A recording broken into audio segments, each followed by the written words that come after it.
찾으시고요. 함께 합독할 말씀은 사사기 11장 1절에서 3절까지 세 구절 우리 함께 합독하도록 하겠습니다. 사사기 11장 전체의 말씀 함께 공부할 거고요. 합독할 말씀은 11장 1절에서 3절까지의 말씀 찾으신 분들 자리에 다 일어나셔서 사사기 11장 1절은 제가, 2절은 여러분이, 3절은 우리 모두 다 함께 한 목소리로 합독하도록 하겠습니다. 제가 먼저 읽습니다. 길르앗 사람 입다는 굉장한 용사였다. 그는 길르앗이 창녀에게서 낳은 아들이다. 길르앗의 본처도 여러 아들을 낳았는데 그들이 자라서 입다를 쫓아내며 그에게 말하였다. 너는 우리의 어머니가 아닌 다른 여인의 아들이므로 우리 아버지의 인사는 이어받을 수 없다. 함께 읽습니다. 그래서 입다는 자기의 이복 형제들을 피하여 도망가서 도비라는 땅에서 살았는데 건달패들이 입다에게 모여들어 그를 따라다녔다. 아멘. 자리에 앉으시고요. 재미있는 영어 표현 중에 Put your feet in my shoes 라는 표현이 있습니다. 내 신발을 신어봐, 뭐 이렇게 직역을 할 수 있겠죠. 그런데 사실 뜻은 내 신발을 신어봐가 아니라 한번 내 입장이 되어서 생각을 해봐, 아니면 내가 너의 입장이 되어서 생각을 해볼게 라는 정도의 의미가 있습니다. 오늘 우리가 만나게 될 새로운 사사의 이름이 바로 입다입니다. 조금 말장난 같은 표현이기는 합니다만 오늘은 입다의 입장에 서서 입다를 한번 신어볼 거고요, 입다를 한번 입어보기도 할 거고요, 입다를 우리의 영혼에 걸쳐보면서 사사기 11장의 역사를 다 거치고 난 다음에 입다는 과연 하나님에 대해서 무슨 생각을 했을까? 그리고 입다의 삶을 가만 보면 내 삶과도 굉장히 깊이 맞닿아 있는 것 같은데, 그렇다면 지금까지 하나님과 함께 걸어온 내 삶을 돌아보았을 때 나는 하나님에 대해서 어떤 생각을 가지고 있어야 될까? 저와 여러분의 삶도 함께 돌아보는 시간을 가지려고 합니다. 가장 먼저 입다의 입장에서 사사기 11장의 역사를 다 거친 다음 첫 번째로 할 수밖에 없었을 생각, 그것은 바로 하나님께는 슈퍼스타가 필요 없다는 생각이었을 겁니다. 하나님께는 슈퍼스타가 필요 없다. 1절 한번 다시 돌아가셔서 제가 읽을 테니까요, 눈으로 따라오십시오. 길르앗 사람 입다는 굉장한 용사였다. Great warrior, one tough man, mighty warrior. 영어 성경 번역본은 이렇게 입다를 표현하는데요, 아니 도대체 뭐 얼마나 대단한 사람이었길래 사사기의 저자는 입다를 굉장한 용사, mighty warrior 이라 표현을 한 것일까? 1절 이어서 한번 보세요. 그는 길르앗이 창녀에게서 낳은 아들이다. 여러분, 굉장한 용사 입다, 창녀에게서 낳은 아들, 이 두 가지의 묘사가 매치가 잘 되십니까? 처음 소개는 정말 거창하다 못해 어마무지막지한 기대를 하게 만들어 놓고서는 그 다음 설명이 뭐라고요? He is a son of prostitute. 그는 창녀의 아들이다. 3절도 한번 보세요. 그래서 입다는 자기의 이복 형제들을 피하여 도망가서 도비라는 땅에서 살았는데 건달패들이 입다에게 모여들어 그를 따라다녔다. 아니, 굉장한 용사라면서 이복 형제들이랑 싸우면 되지. 이복 형제들을 피해 어떻게 했대요? 도망갔다고요. 도망간 지역에서는 누구랑 어울렸다고요? 동네 건달패들과 어울렸다고요. 쉽게 말해서 입다는 창녀의 아들이고 도망자가 되었고 더 나아가 건달패가 되었다는 이야기입니다. 그런데 오늘 이야기의 결론부터 말씀드리자면 이스라엘을 괴롭히고 억압하고 죽이려 하고 정복하려 했던 암몬 자손을 창녀의 아들 입다, 도망자 입다, 건달 입다가 어떻게 했는가? 32절에서 33절 먼저 읽고 다시 앞으로 돌아올게요. 32절에서 33절입니다. 같이 한번 읽어볼까요? 시작. 그런 다음에 입다는 암몬 자손에게 건너가서 그들과 싸웠다. 주님께서 그들을 입다의 손에 넘겨주시니 그는 아로엘에서 민니까지 20성읍을 쳐부수고 아벨 그라민까지 크게 무찔렀다. 그리하여 암몬 자손은 이스라엘 자손에게 항복하고 말았다. 아멘. 우리는 흔히 하나님이 어떤 사람을 사용하실까 생각할 때 하나님은 대단한 사람, 하나님은 엄청난 사람, 하나님은 큰 사람을 사용하신다 생각할 때가 참 많이 있는 것 같아요. 출신 배경도 좋고, 가정 환경도 좋고, 교육 환경도 좋고, 건강, 학력, 재산 모든 면에 있어 완벽한 사람을 하나님은 사용하시겠지 생각할 때가 적지 않은 것 같습니다. 한치의 흐트러짐 없이 반듯하고 살아온 모든 길이 거룩이요 경건이요 순결로 점철되어 있는 사람들, 살면서 죄라고는 작은 죄라도 단 한 번도 지어본 적 없는 완벽한 사람들. 우리는 너무나 자주 슈퍼스타 신드롬에 빠져서 하나님은 슈퍼스타만 사용하시겠지, 그러니 나 같은 사람은 하나님 절대로 사용하지 않으시겠지 착각합니다. 천만의 말씀입니다. 1절 다시 한번 보세요. 길르앗 사람 입다는 굉장한 용사였다. 그는 길르앗이 창녀에게서 낳은 아들이다. 지금 사사기의 저자는 해학을 섞어서 이야기하고 있는 거예요. 이스라엘 땅에서 가장 무시받을 만한 사람, 이스라엘 땅에서 아무런 인정을 받지 못할 사람, 이스라엘 사람들의 눈에 그 어떤 일도 할 수 없는 사람, 창녀의 아들 입다가 하나님의 눈에는 굉장한 용사였다는 겁니다. 사사기의 저자가 무슨 이야기를 하려고 하는지 눈치채시겠어요? 하나님께는 슈퍼스타가 필요 없다는 겁니다. 하나님은 가정 환경이 좋은 사람을 들어 쓰시기도 하지만 살아온 가정 환경이 너무나 비참하고 처참하고 열악한 사람을 들어 사용하시기도 합니다. 하나님은 많은 고등교육을 받은 사람을 사용하기도 하시지만 아무런 교육을 받지 못해서 책 한 권 읽고 책 한 권 쓸 수 없는 사람을 들어 사용하시기도 하세요. 하나님은 건강한 사람을 들어 사용하기도 하시지만 하나님은 밥숟가락 하나 들기 힘들 만큼 아픈 사람, 몸의 건강이 좋지 않은 사람, 그리하여 비참한 인생을 살아가는 초라한 사람을 사용하기도 하신다는 겁니다. 왜 그런 줄 아세요? 하나님께는 슈퍼스타가 필요하지 않으시기 때문이에요. 예수님께서 이 세상에 계실 동안 사실상 세상을 완전히 다른 곳으로 바꾸어 놓았던 소위 위대한 제자들의 면모를 한번 생각해 보세요. 예수님이 어떤 제자들을 선택하셨는지 한번 생각해 보시기 바라요. 그들 중에 그 당시 유대 사회에서 식민 통치를 하고 있었던 로마 제국에서 인정받을 만한 사람, 슈퍼스타와도 같은 사람은 단 한 명도 존재하지 않았어요. 누군가 예수님의 12 제자를 놓고 재미있는 우스갯글을 쓴 것을 읽은 적이 있는데요, 만약 예수님의 12 제자를 현대의 경영 컨설팅 전문 기관에서 컨설팅을 해주었다면 예수님께 무엇이라 이야기했을까? 제가 한번 읽어드릴 테니까요, 재미로 한번 들어보시기 바랍니다. 나사렛 목공소 아들 예수께 시몬 베드로는 정신적 안정성이 결여돼 있고 성격이 지나치게 과격해 할 수 있는 일이 전혀 없는 사람입니다. 안드레는 한마디로 말하면 무능력합니다.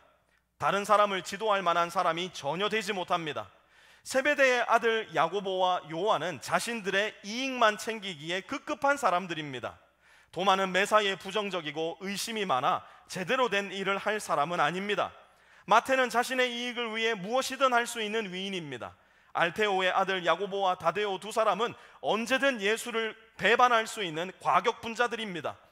귀하가 추천한 12사람 중 그나마 긍정적인 대답을 들을 수 있는 사람은 단 한 명, 바로 가룟 유다입니다.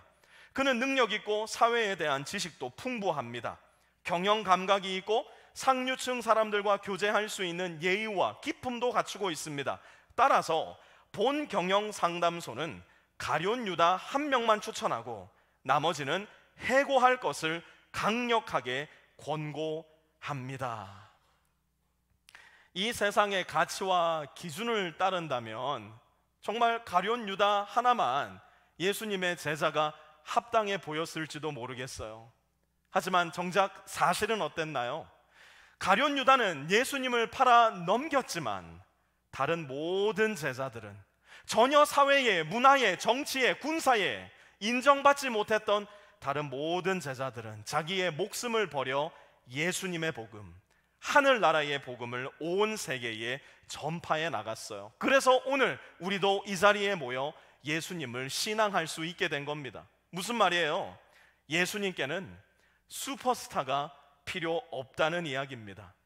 예수님께는 예수님을 나의 구주요, 예수님을 나의 주님으로 알고 믿는 어린아이와 같은 사람들, 자격도, 지식도, 건강도, 돈도, 경험도 모든 부분에 있어서 미천함 투성이지만 그럼에도 불구하고 주님께서 너 강한 용사야, You mighty warrior 말씀해 주실 때, 예 주님, 제 모습 형편없는 거 알고 있지만 주님 나를 그리 불러주시면 아멘 하겠습니다. 그 마음으로 주님과 함께 인생길을 걸어갈 작지만 큰 사람, 약하지만 강한 사람, 무명하지만 유명한 사람이 필요하다는 겁니다. 왜요? 주님께는 슈퍼스타가 필요하지 않기 때문이에요. 두 번째로 오늘 입단을 통해 우리가 알 수 있는 것은 굉장한 용사는 평화의 사람임을 발견하게 됩니다.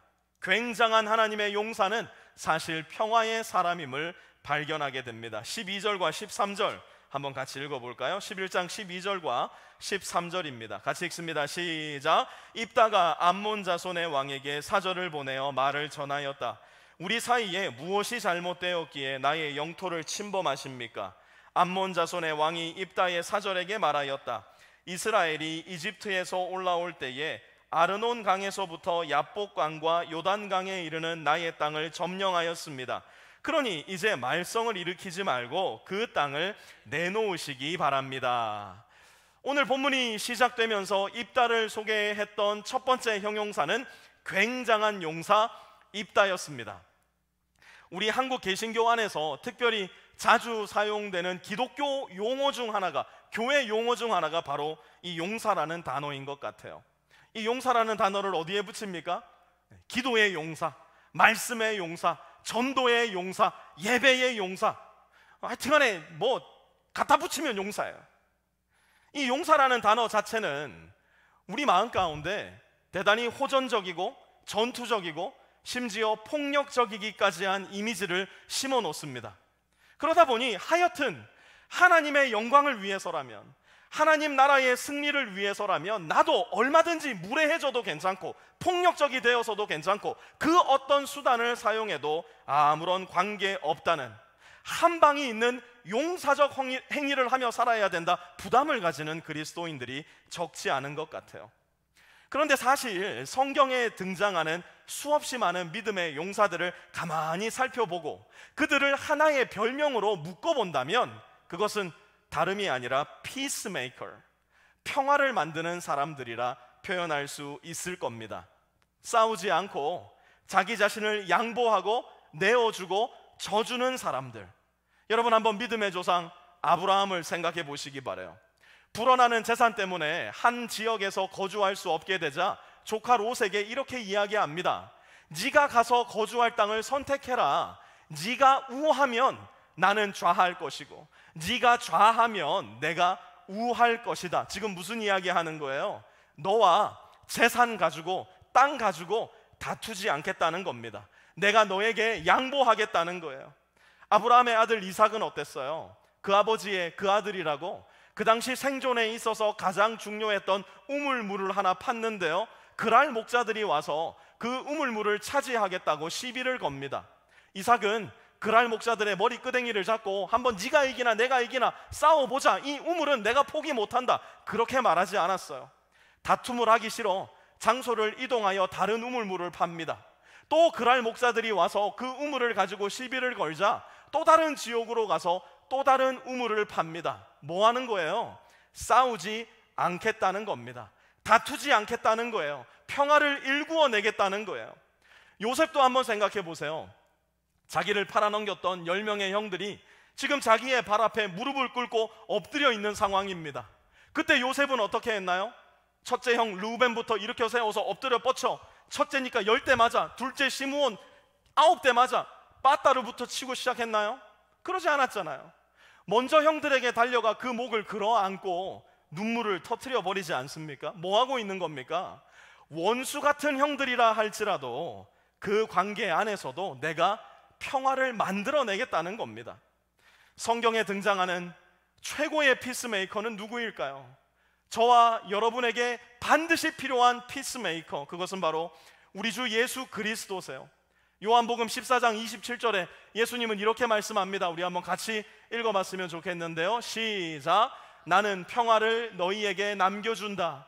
나는 내 평화를 너희에게 준다. 내가 주는 평화는 세상이 주는 것과 같지 않다. 너희는 마음에 근심하지 말고 두려워하지도 말아라. 이제 곧 예수님을 3번 부인할 수제자 베드로에게도 예수님의 십자가를 목전에 두고 있는데, 예수님 나는 국무총리 될래요, 예수님 나는 장관 될래요, 철딱선이 없는 소리하고 있는 요한과 야고보에게도, 불과 몇 시간 뒤면 예수님을 버리고 도망갈 모든 배반자들에게도 예수님은 평화를 빌어주세요. 또한 예수님은 그 평화를 오늘 저와 여러분을 위해서도 빌어주고 계세요. 그런데 평화의 사람이 되기 위해서 꼭 필요한 게 뭔지 아세요? 저와 여러분이 예수님을 닮아 이 세상 가운데 평화의 사람, 피스메이커가 되어야 할 텐데, 피스메이커가 되기 위해 반드시 필요한 것, 14절 한번 같이 읽어보죠. 14절입니다. 시작. 입다는 다시 암몬 자손의 왕에게 사절을 보냈다. 입다는 14절 이하의 말씀에 이스라엘과 암몬 자손의 역사에 대해서 이야기를 합니다. 입다는 하나님께서 이스라엘과 암몬 자손 사이에 어떤 일을 해오셨는지 꿰뚫듯이 알고 있었던 사람이었어요. 하나님의 역사를 한눈에 알고 있었던 사람이라는 이야기입니다. 입다가 14절 이하의 암몬 왕에게 사절을 보내어 전하는 이야기는 간단합니다. 우리는 아모리 족속, 에모라이츠의 족속의 땅을 차지하였는데 왜 너희는 암몬아이츠면서 암몬 족속이면서 이름만 비슷하다고 하여 그 땅을 우리에게 달라고 하는 것입니까? 에모라이츠와 암몬아이츠는 다른 족속 아닙니까? 지금 입다는 역사를 이야기하고 있는 거예요. 이름만 비스름하게 붙여놓았다고 해서 그 땅이 여러분의 땅이 되는 것이 아니라는 거예요. 이게 마치 뭐와도 같은 줄 아세요? 일본이 독도에다가 다케시마라는 이름을 붙여놓고 독도는 자기네 땅이라고 우기는 것과 똑같은 겁니다. 울릉도 동남쪽 백길 따라 200리, 외로운 섬 하나 새들의 고향 독도는 우리 땅이잖아요. 그런데 역사를 알지 못하면 우리 대한민국도 독도 빼앗기는 겁니다. 제주도 빼앗기는 거예요. 울릉도 빼앗기고 나중에는 우리의 모든 영토와 강산도 다 빼앗기는 거예요. 언제요? 역사를 알지 못할 때. 더 중요하게는 하나님의 역사, 저와 여러분을 향하신 하나님의 말씀을 우리가 제대로 알고 있지 않다면 우리 역시 하나님의 나라, 영원한 생명의 영토를 빼앗겨버리고 만다는 것 반드시 명심하셔야 됩니다. 24절과 27절의 내용을 요약해 보면요, 입다는 그 당시 고대 근동 지역 사람들의 신관, 다른 말로 하면 신학적인 논쟁을 이어나가며 왜 지금 이스라엘이 차지하고 있는 이 땅이 그들의 땅이 될 수밖에 없었는지를 차근차근 이야기해 나갑니다. 뭐 하는 거예요? 다시 한번 평화를 만들어내는 겁니다. 싸우지 않겠다는 겁니다. 전쟁하지 말자는 거예요. 서로를 향해 칼을 겨누고 피를 보지 말자는 거예요. 함께 평화롭게 살자는 겁니다. 하지만 결론은 어떻게 됩니까? 28절 한번 읽어볼까요? 28절입니다. 시작. 그러나 암몬 자손의 왕은 입다가 자기에게 전하여 준 말에 전혀 귀를 기울이지 않았다. 여러분, get ready. 이것이 우리가 참된 그리스도인의 삶을 살아갈 때 반드시 저와 여러분이 마주할 수밖에 없는 운명이에요. 잠시 뒤에 더 구체적으로 설명하겠지만 우리는 이 세상의 관습이나 유행이나 철학을 따라 살아가도록 지음받은 존재가 전혀 아니에요. 이 세상에 발을 딛고 살아가지만 여전히 하나님 나라에 속한 하나님 나라의 백성으로서 하나님의 뜻, 하나님 나라의 문화와 유행을 따라 살아가도록 우리는 부름받은 존재예요. 이 땅에 발을 딛고 살아가지만 하나님의 뜻에 맞게 살아가는 것, 그것이 저와 여러분이 이 세상 가운데 잘 살아가는 유일한 방법입니다. 그러므로 진정한 피스메이커들은 할 수만 있다면, 진정한 그리스도인들은 내가 관계하며 살아가는 모든 사람들과의 관계 속에 할 수만 있다면 할 수 있는 한 평화를 이루어내며 살아야 합니다. 하지만 동시에 타협할 수 없는 상황, 양보할 수 없는 상황, 곧 하나님 말씀과의 명백한 부딪힘과 충돌이 일어나는 내 삶의 영역이 있다면 그 안에서 기꺼이 충돌과 갈등, 더 나아가 고난과 핍박을 받을 준비를 하며 살아가야 됩니다. 그렇게 입다는 드디어 전쟁에 돌입하게 되는데요, 29절에서 31절까지 같이 읽습니다. 시작. 주님의 영이 입다에게 내렸다. 그는 길르앗과 므낫세 지역을 돌아보고 길르앗의 미스바로 돌아왔다가 길르앗의 미스바에서 다시 암몬 자손이 있는 쪽으로 나아갔다. 그때에 입다가 주님께 서원하였다. 하나님이 암몬 자손을 내 손에 넘겨주셨다면 내가 암몬 자손을 이기고 무사히 돌아올 때에 누구든지 내 집 문에서 먼저 나를 맞으러 나오는 그 사람은 주님의 것이 될 것입니다. 내가 번제물로 그를 드리겠습니다. 여러분 잘 기억하세요. 오늘 말씀의 마지막 포인트입니다. 하나님은 저와 여러분의 맹세가 필요하지 않은 분이세요. 하나님은 저와 여러분의 맹세가 전혀 필요하지 않은 분이세요. 우리가 맹세를 언제 하는 줄 아십니까? 우리가 맹세를 왜 하는 줄 아십니까? 여러분 한번 여러분이 맹세할 때 생각해 보세요. 내가 맹세코 이거 할게. 여보 내가 진짜 목에 칼이 들어와도 이거는 반드시 할게. 도대체 이런 말 왜 하는 거예요? 정직하게 이야기하면 내 마음에 자신이 없어서 그래요. 내 마음에 자신이 없어서 그래요. 그러면 우린 도대체 무엇에 대한 자신이 없는 걸까요? 정직하게 말하면 내 마음에 하나님을 향한 자신이 없어서 그래요. 하나님이 정말 나를 도와주실까? 하나님이 정말 내 인생에 관심이 있으실까? 아니, 하나님이 나를 도와주시고 싶다 한다 하더라도 하나님이 그럴 만한 능력이 있으신 분이실까? 결국 맹세는 하나님에 대한 믿음이 부족할 때 내 믿음의 결핍을 보여주는 가장 명백하고 선명한 증거라고 할 수 있을 거예요. 우리도 그러잖아요. 하나님, 이번에 우리가 준비하고 있는 이 일만 잘 되게 해주신다면, 하나님 이번에 이직만 잘 되게 해주신다면, 하나님 제가 올해 안에 장가만 갈 수 있다면, 하나님 제가 그 대학 들어갈 수만 있다면, 하나님 내 아들 내 딸 아이비 대학에 들어가게만 해주신다면 제가 이런 것도 하고 저런 것도 하고 요런 것도 하고 그런 것도 할게요. 맹세할게요. 우리도 사실 살아가면서 수도 없이 많은 맹세들을 어쩌면 불신앙 가운데 수도 없이 내뱉으며 살아왔는지도 몰라요. 또 하나 우리가 맹세하는 이유는 무엇인가? 내가 가는 길에 대한 확신이 없어서 그래요.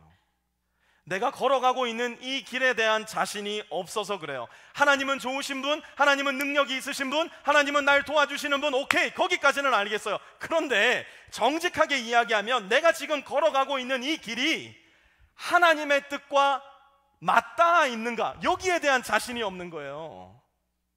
내가 걸어가는 길, 하나님의 뜻 너무나 다른 것 같은데 나는 어찌됐건 간에 내 길을 가야 되겠는 거예요. 내가 지금 계획하고 있는 것, 내가 지금 기도하고 있는 것, 내가 지금 작정하고 있는 것 하나님이 싫어하신다는 거 분명히 알겠어요. 그럼에도 불구하고 하나님의 팔목을 비트는 겁니다. 어떻게 해요? 하나님 제가 맹세할게요. 하나님 이것만 이루어 주시면, 이번만 내 소원을 들어주시면 하나님 제가 정말 제 목숨까지도 하나님께 내놓겠습니다. 지키지도 않을 맹세를 막 내뱉는 거예요. 여러분, don't 하지 마세요. 맹세하지 마세요. 하나님은 우리의 맹세를 기뻐하지 않으세요. 하나님은 우리의 맹세가 필요한 만큼 약한 분이 아니에요. 하나님은 우리의 맹세를 통해 꺾이거나 부러뜨려지는 분이 아니라는 사실을 기억하세요. 그러면 우리는 맹세 대신에 뭘 해야 될까요? 민수기 23장 19절은 이렇게 하나님의 말씀을 전합니다. 같이 한번 읽어봅시다. 시작. 하나님은 사람이 아니시다. 거짓말을 하지 아니하신다. 사람의 아들이 아니시니 변덕을 부리지도 아니하신다. 어찌 말씀하신 대로 하지 아니하시랴? 어찌 약속하신 것을 이루지 아니하시랴? 아멘. 우리는 맹세를 할 것이 아니라 이미 약속된 하나님의 말씀, 이미 기록된 하나님의 말씀을 붙잡기만 하면 되는 거예요. 여러분 잘 기억하세요. 우리가 믿는 기독교는 나에게 강세가 있지 않아요. 우리의 믿음은 항상 하나님께 강세가 있어요. 우리 기독교는 나의 굳은 의지, 나의 맹세로 하나님의 팔목을 뒤틀어 가지고 하나님의 뜻을 나에게 맞추는 것이 아니라 하나님이 우리에게 하신 말씀에 나의 뜻과 나의 인생의 걸음을 맞추어 나가는 거예요. 그런데 그 굉장한 용사 입다도 지금 굉장한 실수를 하고 있는 겁니다. 더군다나 맹세의 내용이 뭐예요? 31절 다시 봐보세요. 누구든지 내 집 문에서 먼저 나를 맞으러 나오는 그 사람은 주님의 것이 될 것입니다. 아니 도대체 입다는 누가 자기 집에서 제일 먼저 나올 거라 생각했었던 걸까요? 우리 집 강아지 뽀미? 아니면 혹시 장모님? 아니면 혹시 와이프? 누가 가장 먼저 나왔어요? 34절 보세요. 입다가 미스바에 있는 자기 집으로 돌아올 때에 소구를 치고 춤추며 그를 맞으려고 나오는 사람은 바로 그의 딸이었다. 그는 입다의 무남 동료였다. 도대체 왜 입다는 이런 어리석은 맹세를 했던 걸까요? 입다가 성경을 몰랐던 게 아니잖아요. 하나님의 역사, 신학을 꿰뚫고 있었던 사람이잖아요. 그러면 이 말씀도 분명히 알고 있었을 거라고요. 신명기 12장 31절 제가 읽을게요. 당신들은 주 당신들의 하나님을 섬길 때에 이방 민족들이 그들의 신들을 섬기는 방식으로 섬겨서는 안 됩니다. 주님께서는 그들이 신들을 섬길 때에 사용하는 모든 의식을 어떻게 하신다고요? 싫어하시고 역겨워하십니다. 그런데 그 의식이 뭐냐? 그들은 자기들의 아들이나 딸마저도 불에 살라 신에게 바칩니다. 이 말씀을 입다가 몰랐던 것일까요? 아니요, 100% 알고 있었을 거예요. 그럼에도 불구하고 입다가 이런 어처구니 없는 맹세를 할 수밖에 없었던 이유는 그만큼 입다가 살아가고 있었던 그 세상을 지배하고 있었던 문화의 힘, 관습의 힘, 조금 더 쉽게 이야기하자면 peer pressure, 주변인들의 힘이 거대했다는 거예요. 다른 사람들도 다 그렇게 하는데 뭐, 우리 직장의 사람들도 다 그냥 그렇게 하고 사는데 뭐, 교회 안에 이 집사, 박 집사, 김 집사, 최 집사 다 그러고 살던데 뭐, 우리 목사님, 우리 전도사님들도 다 그렇게 하고 살던데 뭘. 우리는 자꾸만 우리의 눈을 옆을 향해 돌리고 옆을 향해 기웃거립니다. 그러니 지키지도 않을 어리석은 맹세, 하나님이 미워하시고 역겨워하시고 가증스럽게 여기는 맹세를 하나님께 올림으로 말미암아 하나님과의 관계에 단절이 찾아오게 되는 거예요. 그럼 우리 뭘 해야 될까요? 맹세 대신 우리가 할 일은 무엇일까요? 로마서 12장 2절 말씀 같이 읽습니다. 시작. 여러분은 이 시대의 풍조를 본받지 말고 마음을 새롭게 함으로 변화를 받아서 하나님의 선하시고 기뻐하시고 완전하신 뜻이 무엇인지를 분별하도록 하십시오. 아멘. 저는 한국에서 초중고 대학교를 다 나왔기 때문에 미국의 교육 시스템을 잘 몰라요. 그런데 아이들을 학교에 보내고 또 딸아이를 중학교 보내면서 제가 발견하게 된 독특한 차이점, 중학교에는 벌써부터 일렉티브 코र्स라는 게 있더라고요. 자유 종목인 거죠. 필수 과목이 아니라. 제 딸이 이번에 학기를 시작하면서 Theater이라는, 연극이라는 과목을 신청을 했어요. 그리고 이번 학기 프로젝트로 한 학기 동안 열심히 연극을 준비한 겁니다. 얼마나 열심히 연극을 준비했는지 그 연극이 드디어 상영되는 그날 40분 전에 저한테 얘기해 주더라고요. 아빠, 나 연극 있어. 언제 하는데? In 40 minutes. 부랴부랴 옷을 갈아입고 그날 밤에 김치를 엄청 먹어가지고 껌도 한 10개 씹고 그렇게 공연장으로 갔습니다. 학교에 가봤더니 연극을 하는 애들이 다 눈에 초점이 없어요. 다 하기 싫어. 우리 딸도 하기 싫대. 대사를 하는데 아무 말이 안 들려요. 그냥 아이들 중에 그 누구 하나 의욕을 갖고 연극을 하는 사람들이 없더라고요. 이걸 왜 하는 건가? 이렇게 아까운 시간에 지금 내가 여기 와서 뭘 하고 있는 건가 싶은 생각이 드는데요, 애들은 의욕이 없는데 의욕에 넘치는 사람들이 있기는 하더만요. 누구냐면 엄마 아빠들 막 나오니까 박수치고 전화기 찍고 막 카메라 삼각대 가져와가지고 촬영하고, 대사가 진짜 안 들려요. 뭐 영어로 얘기해가지고 들려도 저는 잘 모르겠지만 진짜 안 들리는데 막 박장대소를 하는 거예요. 그래서 제가 그래도 굉장히 좀 객관적인 사람이잖아요. 이거를 참 뭘 한다고 이렇게 하고 있나, 저기에 뭘 저렇게 박수를 쳐주나, 이런 생각을 하고 있을 때 뒤에 커튼이 탁 열리더니 제 딸이 딱 나오는 거예요. 자동으로 물개박수가 나오더만요. 뭐라고 하는지 여전히 못 알아듣는데 입가에 그냥 웃음이 이만큼 나오고, 제가 사진 정말 잘 안 찍는 사람이거든요. 그날 150장 찍었어요. 제가 팍 눌러가지고. 제 눈에는요, 제 딸의 존재 자체가 이미 슈퍼스타고요, 제 딸이 그냥 사는 것 자체가 피스메이커고요, 제 딸이 숨을 내쉴 때마다 프라미스 키퍼처럼 보여요. 왜 그런 줄 아세요? 왜 그런 줄 아세요? 제 딸이 저랑 같이 살거든요. 제 딸이 저랑 날마다 대화를 나누거든요. 제 딸이 저와 같이 하루에 한 번은 밥을 먹고, 제 딸이 어두워지면 제 손을 잡고 어두운 우리 동네를 산책하면서 Daddy, you know what? 들어보면 영양가 하나도 없는 이야기, 하지만 그 이야기를 날마다 저에게 나누어 주거든요. 제 딸이 제 이야기에 귀를 기울여주고, 가끔씩은 저와 의견이 맞지 않지만 여전히 아빠의 이야기에 순종을 하고, 어떤 때는 이제 사춘기가 와서 반항하기도 하고 대들기도 하고 불순종하기도 하지만 여전히 제 딸은 제 집에서 함께 살아가거든요. 하나님의 뜻은 우리가 하나님과 함께 사는 겁니다.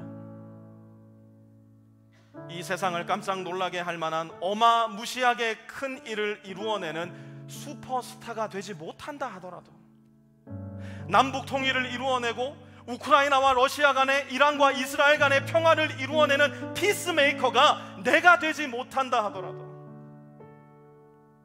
모두의 기억 속에 각인될 위대한 역할을 맡지 못한다 하더라도, 사랑하는 성도 여러분, 하나님의 눈에 저와 여러분의 존재 자체는 이미 슈퍼스타고 이미 피스메이커고 이미 프라미스 키퍼라는 것을 기억하셔야 돼요. 왜 그런 줄 아세요?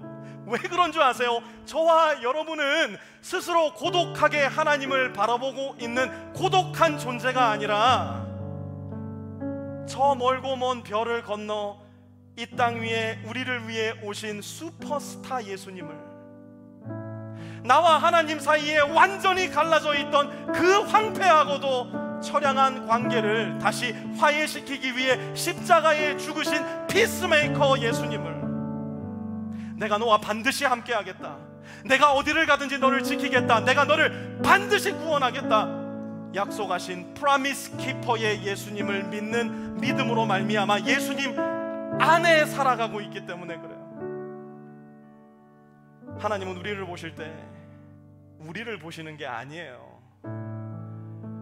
예수님을 보시는 거예요.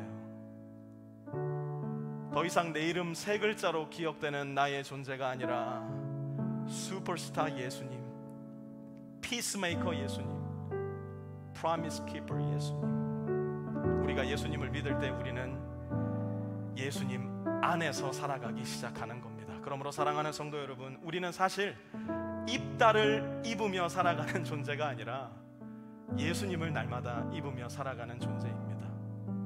예수님을 믿음으로, 예수님의 말씀을 신뢰함으로, 예수님의 말씀에 순종함으로, 예수님과 함께 동행함으로 살아가는 예수를 입은 우리 빛의 성도님들, 그러함으로 말미암아 나도 예수님과 같이 슈퍼스타, 피스메이커, 프로미스 키퍼의 삶을 살아갈 수 있는 예수로 옷 입은 저와 여러분들 되실 수 있기를 주님의 이름으로 축원합니다. 우리 자리에 다 일어나셔서 이 찬양 한번 하나님께 올려드렸으면 좋겠는데요, 아마 이러한 삶의 환경 가운데 계신 분들 분명히 계실 거예요. 오늘 들은 말씀을 기억하실 때 내가 아니다, 내 안에 예수님께서 나와 함께 살아가신다. 내가 한 일이 아니라 나를 위해 주님이 하신 일을 기억하자. 우리 그 마음으로 고단한 인생길 함께 찬양합니다. 고단한 인생길 힘겨운 오늘도 예수 내 마음 아시네. 지나간 아픔도 마주할 세상도 예수. 우리 다시 한번 고백할까요? 고단한 인생길 힘겨운 오늘도, 고단한 인생길 힘겨운 오늘도 예수 내 마음 아시네. 지나간 아픔도 마주할 세상도 예수 내 마음. 예수 안에 있는 그 믿음의 눈을 들어 주님을 함께 봅니다. 눈 들어 주를 보리. 이 또한 지나가리라. 주어진 내 삶의 시간 속에 주의 뜻 알게 하소서. 하루를 살아도 기쁨으로 가리. 하루를 살아도 기쁨으로 가리. 예수 늘 함께 하시네. 후회도 염려도 온전히 맡기리. 예수.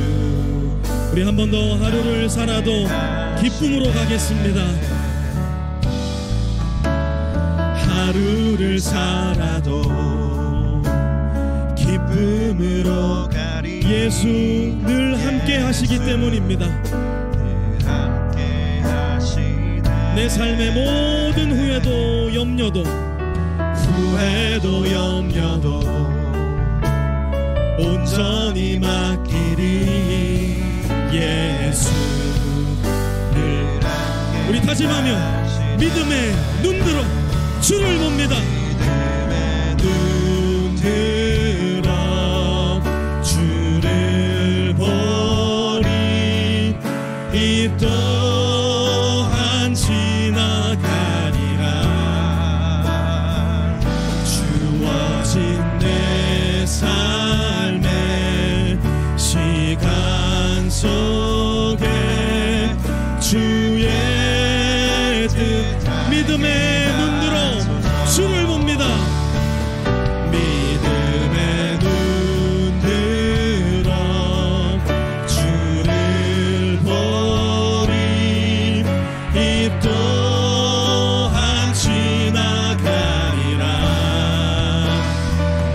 주어진 내 삶의 시간 속에 주의 뜻 알게 하소서. 이 시간 함께 기도할 때 하나님, 나의 믿음의 눈을 들어 주님을 보기 원합니다. 고단하고 힘겨운 나의 인생길이지만 내 삶의 모습을 보는 것이 아니라 나를 지키시고 나를 사랑하시고 나에게 한없는 은혜를 베푸시는 예수님을 보기 원하오니 예수 안에 승리가 있음을 발견하게 하여 주시고 내 삶 가운데 주와 동행하는 인생 걸어가는 복 있는 삶 될 수 있도록 주님 역사하여 주시옵소서. 우리 한번 주여 간절하게 외치고 함께 기도하도록 합니다. 주여. 하나님, 우리의 눈을 들어 주님을 보기 원합니다.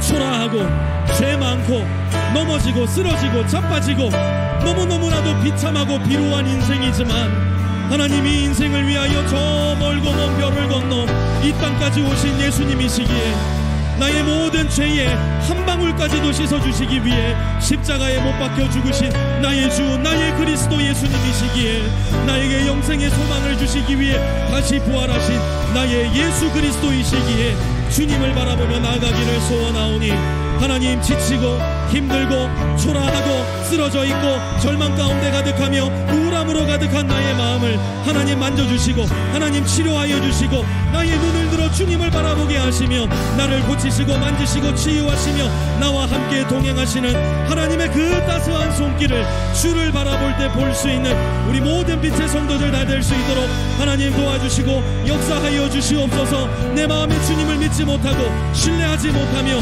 주님을 의심하게 만드는 모든 거짓된 신앙의 모습들을 이 시간 주님께서 씻어 보내주시고 보혈의 능력으로 깨끗하게 하여 주심으로 말미암아 주님을 향하여 눈을 들 수 있는 순결한 나의 눈을 갖게 하시며 주님을 믿고 신뢰할 수 있는 깨끗하고 건강한 마음 허락하여 주시어서 아버지 하나님, 믿음의 눈으로 주님을 보며 주님과 함께 동행하는 우리 모든 빛의 성도들 다 될 수 있도록 하나님 역사하여 주시고 은혜를 베풀어 주시옵소서. 하나님, 내가 잘하고 내가 뛰어나고 내가 멋있고 내가 쾌활하며 내가 부하고 내가 유명하고 내가 예쁘고 멋있고 내가 명성이 있고 내가 권력이 있으며 나에게 능력과 힘과 용기가 있어 우리가 하나님의 자녀가 된 것이 아님을 기억하게 도와주십시오. 오직 나를 위해 이 땅에 오신 예수 그리스도 때문에, 나를 위해 그 부요한 모든 살과 피를 쏟아주신 예수 그리스도 때문에, 나를 위해 죽음을 이기시고 부활하신 예수 그리스도 때문에, 지금도 하나님 보좌 우편에 앉으셔서 나를 위해 기도하고 계신 예수 그리스도 때문에 우리가 하나님의 자녀가 되었고 영생의 소망을 가질 수 있게 되었음을 기억하게 하여 주십시오. 그 예수님 때문에 오늘 하루를, 또 우리 앞에 펼쳐질 이번 한 주의 시간을 살아갈 수 있음을 기억하게 하여 주십시오. 우리 모든 빛의 성도들이 예수님으로 옷 입고 살아가는 복되고 힘있고 능력 있는 인생 살아가게 하여 주십시오. 이제는 우리 주 예수 그리스도의 은혜와 하나님 아버지의 무한하신 사랑하심과 성령의 내주교통하심이 오늘 이 자리에 머리 숙여 하나님께 예배드리며 예수 그리스도로 옷 입고 예수 그리스도로 말미암아 살아가기를 다짐하며 이 세상 가운데로 나아가는 우리 모든 빛의 성도들 머리 위에와 그들의 가정 위에, 직장 위에, 기업 위에, 학업 위에, 모든 관계들 위에도 이제로부터 영원토록 함께하옵시기를 간절히